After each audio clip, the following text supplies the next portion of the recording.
Starmer's India Gambit, £350 million missile deal, and the future of UK-India relations. Before we dive into what might be one of the most consequential diplomatic moves of Starmer's premiership, do me a favor and hit that subscribe button. Trust me, you'll want to be here for what's coming next in British politics. Right? Let's get into it. Picture this. Keir Starmer, barely 9 months into the top job at number 10, stepping off a plane in Mumbai with a delegation of 100 entrepreneurs, university chiefs, and cultural ambassadors in tow. Not exactly your typical prime ministerial jaunt, is it? But here's where it gets interesting. Within hours of landing, Britain signed a £350 million contract to supply lightweight missiles to the Indian Army. £350 million. Let that sink in for a moment. This isn't just another handshake photo opportunity or vague promise of future cooperation. This is hard cash, real weapons, and a defense partnership that's raising eyebrows from Beijing to Washington. Now, you might be thinking, why should we care about a missile deal halfway across the world? Well, because this visit represents something far more significant than arms sales. This is about Britain's post-Brexit identity, our place in a rapidly shifting global order, and whether Starmer's Labour government can actually deliver on the promise of global Britain that the Conservatives talked endlessly about but never quite materialized. The timing is no accident either.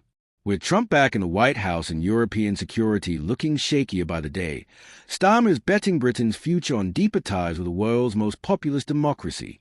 Bold move or desperate gamble? We're about to find out. Let's talk about the elephant in the room, or should I say, the missiles in the warehouse. These aren't just any weapons. We're talking about lightweight multi-role missiles manufactured by Thales in Northern Ireland, the very same factory currently producing arms for Ukraine.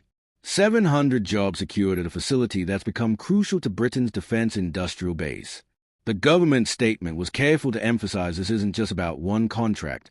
Oh no, this is a foundation for what they're calling a broader complex weapons partnership currently under negotiation. Translation? This is just the beginning. Britain is positioning itself as India's go-to weapons supplier, and at a massive strategic pivot that hasn't received nearly enough attention in the British press. But here's where it gets properly fascinating. This missile deal didn't happen in isolation. It's part of something called the Comprehensive Economic Trade Agreement, or CETA as the wonks are calling it, signed back in July 2025. Starmer brought his entire A-team to Mumbai, not just to sign papers, but to operationalize this agreement. Modi, speaking at the India-UK CEO Forum, set an audacious target: double bilateral trade from $56 billion to over $110 billion by 2030. That's 5 years away. Can Britain actually deliver on that? Because if we can't, this entire exercise becomes nothing more than expensive theater. Now, let's be brutally honest about what's happening here. Britain is courting India because we need them more than they need us. There, I said it. India is the world's fastest-growing major economy, a tech powerhouse that Modi himself described as having achieved the democratization of technology over the past decade. Meanwhile, Britain is still nursing the economic wounds of Brexit, struggling with anemic growth and desperately searching for new markets to replace what we've lost in European trade. The power dynamic has shifted, and Starmer knows it. That's why he's in Mumbai rather than Modi coming to London. That's why Britain is offering defense technology, education partnerships, and film industry collaborations on a silver platter. Speaking of which, let's talk about the other deals announced during this visit because they reveal Britain's strategy in fascinating detail. 9 British universities are opening campuses in India. 9. Southampton's Gurugram campus just welcomed its first cohort of students. This isn't charity. This is Britain exporting its most successful service sector product, higher education, to a country with a middle class hungry for prestigious degrees. It's brilliant, actually. We educate India's future leaders. They pay British institutions, and we build decades-long relationships with the people who will be running the world's third-largest economy. That's the kind of soft power play that actually matters. Then there's the Bollywood angle, and before you roll your eyes, hear me out. Starmer announced a deal to produce Bollywood films in Britain after visiting a Mumbai studio. The British Film Institute signed a Memorandum of Understanding with India's National Film Development Corporation to boost co-productions. Why does this matter? Because cultural exports are how you build lasting relationships between nations. Britain dominated global culture in the 20th century through music, film, and television. If we can integrate ourselves into India's massive film industry, which produces more movies annually than Hollywood, we're creating economic ties that go far beyond government-to-government deals. Plus, it brings production money to British studios and creates jobs in our creative industries. Not exactly headline-grabbing stuff, but strategically quite clever. Now, here's where things get delicate, and this is where Starmer needs to tread carefully. India has its own strategic interests, and they don't always align with Britain's or the West's. India maintains close ties with Russia, hasn't condemned Putin's invasion of Ukraine with the vigor Western nations would prefer, and pursues an independent foreign policy that sometimes puts it at odds with British values on human rights and democratic freedoms. So when Starmer sells advanced weapons to India, he's making a calculation that the strategic benefits of a deeper partnership outweigh the risks and moral complications. That's realpolitik, and it's a departure from the more idealistic foreign policy rhetoric Labour has traditionally embraced. Starmer also took the opportunity to weigh in on the Gaza peace plan, strongly welcoming the first stage of a deal and reiterating Britain's support.